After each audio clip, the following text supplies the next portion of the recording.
Welcome to the funnel effect. आज हम react में कंडीशनल रेंडरिंग के कॉन्सेप्ट्स को थोड़ा गहराई से समझेंगे। हाँ, और इसके लिए हम सोर्स ले रहे हैं रिएक्ट का ऑफिशियल डॉक्यूमेंटेशन। ये बताता है कि कैसे रिएक्ट कंपोनेंट्स अलग-अलग कंडीशंस के हिसाब से यूआई मतलब यूजर इंटरफेस के अलग-अलग पार्ट्स दिखा सकते हैं। बिल्कुल, और हमारा ऑब्जेक्टिव है ये समझना कि जावास्क्रिप्ट के जो जाने पहचाने टूल्स हैं, जैसे if statements, logical and operator और वो कंडीशनल या टर्नरी ऑपरेटर, इनका इस्तेमाल करके JSX को कंडीशनली कैसे रेंडर किया जाए। तो आज की बातचीत का फोकस रहेगा कि एक तो किसी कंडीशन के बेसिस पर अलग JSX कैसे रिटर्न करें, हाँ, फिर JSX के किसी हिस्से को कंडीशनली इंक्लूड करना है या एक्सक्लूड करना है, वो कैसे, सही। और रिएक्ट कोड बेसिस में जो कॉमनली कंडीशनल सिंटैक्स शॉर्टकट्स दिखते हैं उनको पहचानना और समझना। UI को डायनामिक बनाने के तरीकों पर बात कर रहे हैं, मतलब वो यूजर एक्शंस या डेटा चेंजेस पर रिस्पॉन्ड कर सकें। सही कहा। वेब एप्लीकेशंस में ये तो बहुत ही कॉमन है कि UI user input, data state या दूसरी कंडीशंस के हिसाब से बदलता रहता है। बिल्कुल, और रिएक्ट में ये डायनामिक बिहेवियर अचीव करने के लिए हम जावास्क्रिप्ट की लॉजिक का ही इस्तेमाल करते हैं। तो कहाँ से शुरू करें? सबसे पहला तरीका कौन सा है? चलिए सबसे पहले और शायद सबसे डायरेक्ट तरीके से शुरू करते हैं, स्टैंडर्ड IELTS लॉजिक का इस्तेमाल करना। अच्छा, कंपोनेंट फंक्शन के अंदर आप IELTS लगाकर ये डिसाइड कर सकते हैं कि कौन सा JSX स्ट्रक्चर रिटर्न करना है। रिएक्ट डॉक्स में इसका एक अच्छा एग्जाम्पल भी है, पैकिंग लिस्ट और आइटम कंपोनेंट का। मान लीजिए एक आइटम कंपोनेंट है जिसे दो प्रॉप्स मिलते हैं, आइटम का नेम और एक बूलियन इज पैक्ड। हाँ, नेम और इस्पेक्ट, और हमें करना यह है कि अगर इस्पेक्ट प्रॉप की वैल्यू ट्रू है तो आइटम के नाम के साथ एक चेक मार्क, वो चेक वाला दिखाना है। ठीक है, तो आइटम कंपोनेंट के अंदर कोड कुछ ऐसा होगा। हाँ, देखिए। JavaScript function item bracket name is packed, if is packed, return li class name item name check mark li, return li class name item name li. हाँ, तो यहाँ हो क्या रहा है, अगर इस्पेक्ट ट्रू है तो फंक्शन एक JSX स्ट्रक्चर रिटर्न कर रहा है जिसमें चेक मार्क है। और अगर फॉल्स है? अगर इस्पेक्ट फॉल्स है तो वो दूसरा वाला JSX स्ट्रक्चर रिटर्न कर रहा है जिसमें चेक मार्क नहीं है। ये बिल्कुल standard JavaScript if else logic है। और रिजल्ट ये होगा कि जिन आइटम्स के लिए is packed equals to true pass किया गया है उनके आगे लिस्ट में चेक मार्क दिखेगा। मतलब कंट्रोल फ्लो पूरा जावास्क्रिप्ट हैंडल कर रहा है। बिल्कुल, JSX तो बस UI का डिस्क्रिप्शन है। हाँ, ये रिएक्ट का कोर प्रिंसिपल ये है कि यूआई लॉजिक जावास्क्रिप्ट से ड्राइव होती है। सही। अच्छा, ये तो हुआ जब हमें कंडीशन के बेसिस पे कुछ अलग दिखाना था। पर अगर सिचुएशन ऐसी हो कि कंडीशन के आधार पर हमें कुछ दिखाना ही नहीं है, मान लीजिए हम चाहते हैं कि पैक्ड आइटम्स लिस्ट से पूरी तरह हट जाएं। हाँ, ये भी पॉसिबल है। उस सिचुएशन में कंपोनेंट नल रिटर्न कर सकता है। नल? हाँ, जावास्क्रिप्ट में नल एक वैलिड वैल्यू है जिससे फंक्शन रिटर्न कर सकता है। तो कोड ऐसा हो सकता है, JavaScript dot if is packed dot return null dot return li class name is equal to item name li। मतलब अगर इस्पेक्ट है तो कुछ नहीं, नल, राइट। वरना लिस्ट आइटम। और रिएक्ट इसे कैसे हैंडल करता है अगर नल रिटर्न हुआ तो? रिएक्ट नल को रेंडर नहीं करता। सिंपल, UI में उस जगह पर कुछ भी नहीं दिखेगा। इफेक्टिवली वो एलिमेंट गायब हो जाएगा। अच्छा, लेकिन डॉक्यूमेंटेशन में ये भी लिखा है कि ये अप्रोच बहुत कॉमन नहीं है, ऐसा क्यों? हाँ, इसका कारण थोड़ा कंपोनेंट रिस्पॉन्सिबिलिटी से जुड़ा है। देखिए, पेरेंट कंपोनेंट ने आइटम को रेंडर करने के लिए कहा, हाँ, लेकिन आइटम ने खुद ही डिसाइड कर लिया कि वो रेंडर नहीं होगा।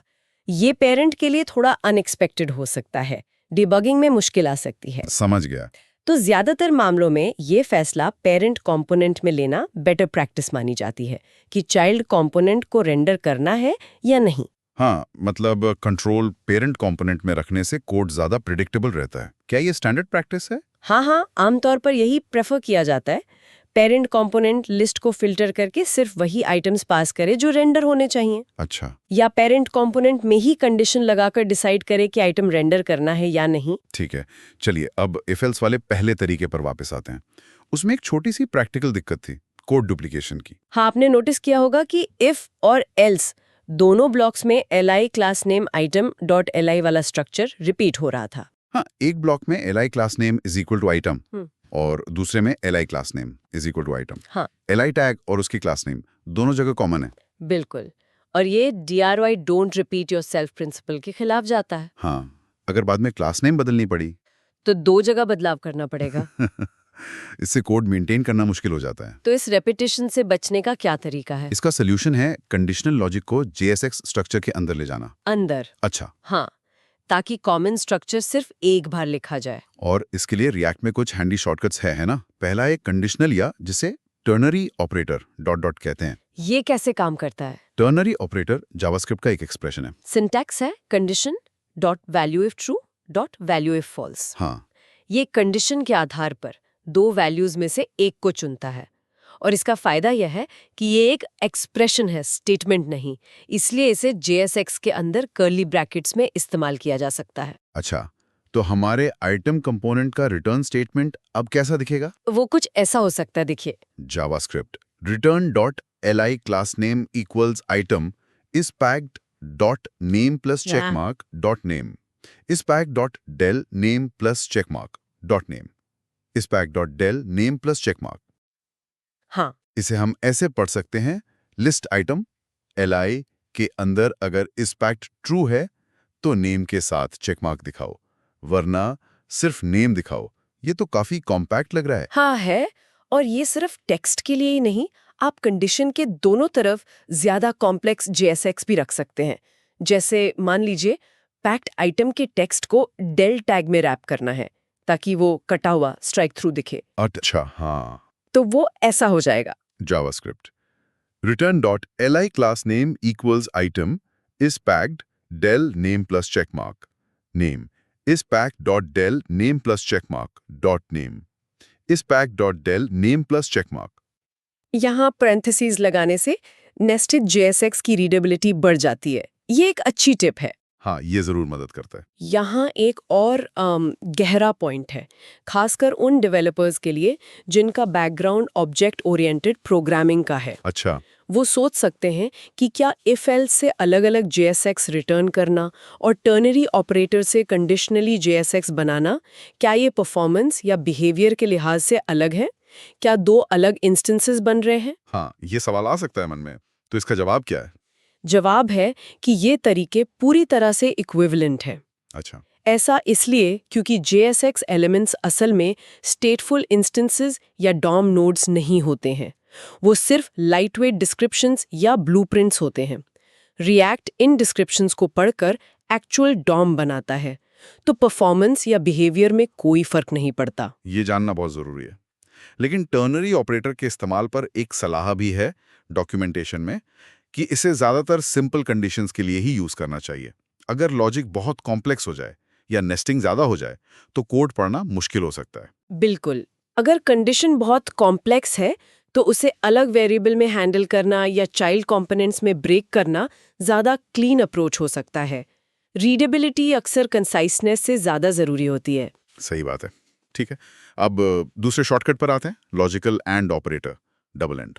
ये कब काम आता है?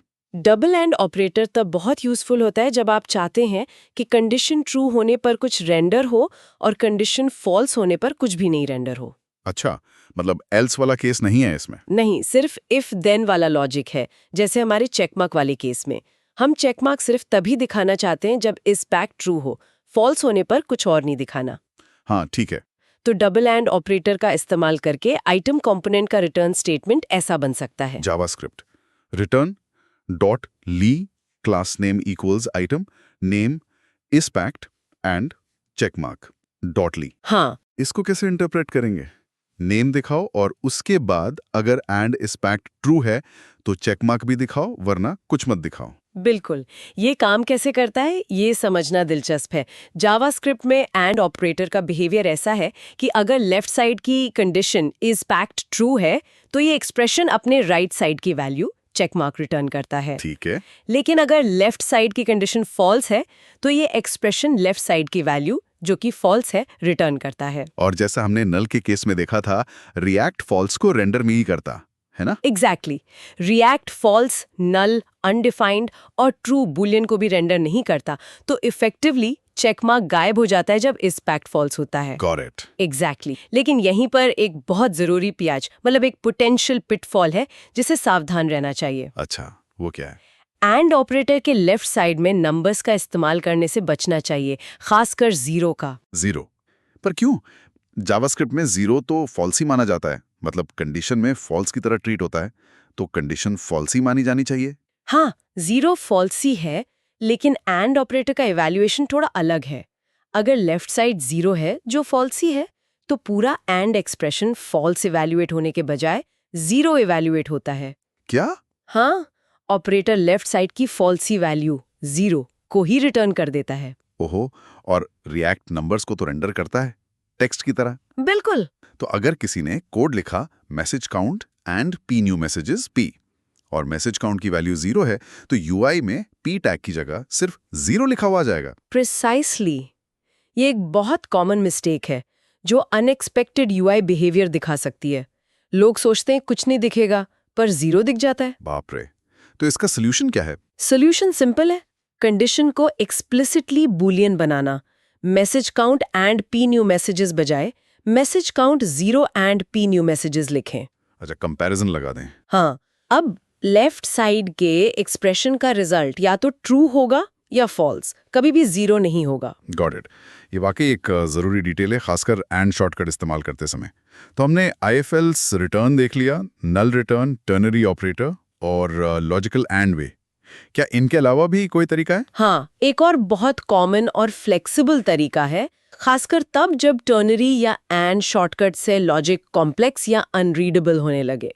आप JSX को कंडीशनली एक वेरिएबल में असाइन कर सकते हैं। वेरिएबल में ये कैसे किया जाता है? आप कंपोनेंट फंक्शन के अंदर लेट का इस्तेमाल करके एक वेरिएबल डिक्लेयर करते हैं। मान लीजिए आइटम कंटेंट, और उसे एक डिफॉल्ट वैल्यू दे देते हैं, जैसे आइटम का नेम। ठीक है, let item content is equal को नेम। हाँ, फिर आप स्टैंडर्ड इफ स्टेटमेंट का इस्तेमाल करके कंडीशन के आधार पर उस वेरिएबल को रीअसाइन करते हैं। आप उसे अपडेटेड टेक्स्ट असाइन कर सकते हैं या फिर पूरा JSX एलिमेंट भी। अच्छा, जैसे if is packed item content is equal to name plus check icon. हाँ, या फिर JSX ही असाइन कर दे।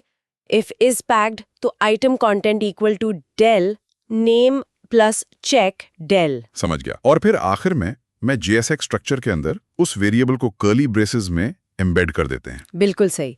फाइनल रिटर्न स्टेटमेंट ऐसा दिखेगा। JavaScript return dot li class name equal to item content dot li। हाँ, इसमें कोड थोड़ा ज्यादा लिखना पड़ता है टर्नरी या एंड के मुकाबले, लेकिन ये कॉम्प्लेक्स कंडीशनल लॉजिक के लिए शायद सबसे ज्यादा रीडेबल और मेंटेनेबल तरीका है। हाँ बिल्कुल। आप सारी लॉजिक पहले हैंडल करके कंटेंट तैयार कर लेते हैं और फिर उसे क्लीन तरीके से JSX में प्लग इन कर देते हैं। हाँ, कोड साफ सुथरा और समझने में आसान हो, ये अक्सर कम शब्दों में लिखने से ज्यादा जरूरी होता है, खासकर कॉम्प्लेक्स सिनेरियोज में या जब टीम में काम कर रहे हों। तो इन सब तरीकों को देखकर क्या लगता है? मतलब जावास्क्रिप्ट में कंडीशनल लॉजिक लिखने के कई तरीके हैं और रिएक्ट में सभी काम करते हैं। डेवलपर अपनी जरूरत और प्रेफरेंस के हिसाब से चुन सकता है। सही कहा। IELTS statement, return null, return ternary operator, logical and और वेरिएबल असाइनमेंट, ये सब टूल्स आपके पास हैं। जरूरी ये है कि आप वो स्टाइल चुनें जिसमें आप और आपकी टीम सबसे कंफर्टेबल हों और प्रोजेक्ट में कंसिस्टेंसी बनाए रखें। हाँ, और दूसरे स्टाइल्स को पहचानना भी जरूरी है, क्योंकि प्रोडक्शन कोड बेसिस में आपको ये सब देखने को मिल सकता है। एग्जैक्टली। चलिए एक बार जल्दी से मेन पॉइंट्स को समराइज कर लेते हैं। जरूर। पहली बात, रिएक्ट में कंडीशनल रेंडरिंग की लॉजिक जावास्क्रिप्ट से ही कंट्रोल होती है। हाँ, दूसरी, आप इफ स्टेटमेंट का इस्तेमाल करके कंडीशनली अलग-अलग JSX रिटर्न कर सकते हैं। राइट। तीसरा, आप वेरिएबल में JSX सेव करके उसे स्क्वायर ब्रैकेट्स के साथ JSX ट्री में एम्बेड कर सकते हैं, जो कॉम्प्लेक्स लॉजिक के लिए रीडेबल होता है। चौथा, ternary operator if else logic के लिए एक कॉम्पैक्ट शॉर्टकट है, सिंपल कंडीशंस के लिए अच्छा है। पांचवा, logical and if then logic, जहां एल्स में कुछ नहीं करना के लिए शॉर्टकट है, लेकिन इसके साथ 0 जैसी फॉल्सी वैल्यूज का ध्यान रखना जरूरी है। कंडीशन को बूलियन बनाना सेफ रहता है। हाँ, वो 0 वाला चेक। बिल्कुल। और आखिर में ये शॉर्टकट्स ऑप्शनल है। क्लैरिटी और रीडेबिलिटी के लिए प्लेन इफ स्टेटमेंट्स का इस्तेमाल करना भी बिल्कुल ठीक है, और कई बार कॉम्प्लेक्स लॉजिक के लिए सबसे बेहतर चॉइस हो सकता है। बहुत बढ़िया।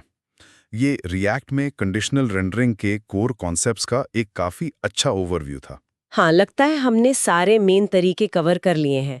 अब यहाँ सोचने के लिए एक दिलचस्प सवाल है। अच्छा। हमने देखा कि इंडिविजुअल आइटम कंपोनेंट को कंडीशन के आधार पर कैसे बदला जाए, जैसे चेक मार्क लगाना या स्ट्राइक थ्रू करना। हाँ। अब इस पर विचार करें, अगर हमें पूरे पैकिंग लिस्ट कंपोनेंट को ही कंडीशनली बदलना हो, मान लीजिए हम लिस्ट को इस तरह फिल्टर करना चाहते हैं कि वो या तो सिर्फ पैक्ड आइटम्स दिखाएं या सिर्फ अनपैक्ड आइटम्स। हाँ, मतलब कंपोनेंट लेवल लॉजिक से लिस्ट लेवल फिल्टरिंग तक स्केल करने की बात कर रहे हैं। एग्जैक्टली। इन्हीं कंडीशनल रेंडरिंग टेक्निक्स का इस्तेमाल करके ये फिल्टरिंग कैसे की जा सकती है। पेरेंट कंपोनेंट पैकिंग लिस्ट में कौन सा तरीका सबसे नेचुरल या सूटेबल लगेगा? हाँ, मतलब क्या इफ एल्स से दो अलग लिस्ट रिटर्न करेंगे या लिस्ट डेटा को पहले जावास्क्रिप्ट के डॉट फिल्टर मेथड से प्रोसेस करके फिर मैप करेंगे? या कोई और अप्रोच? ये सोचने वाली बात है कि कैसे ये टेक्निक्स बड़े स्केल पर अप्लाई होती हैं। ये वाकई सोचने के लिए एक अच्छा पॉइंट है। कैसे इन बिल्डिंग ब्लॉक्स को मिलाकर ज्यादा कॉम्प्लेक्स यूआई लॉजिक बनाई जा सकती है। Thank you for watching the fun effect.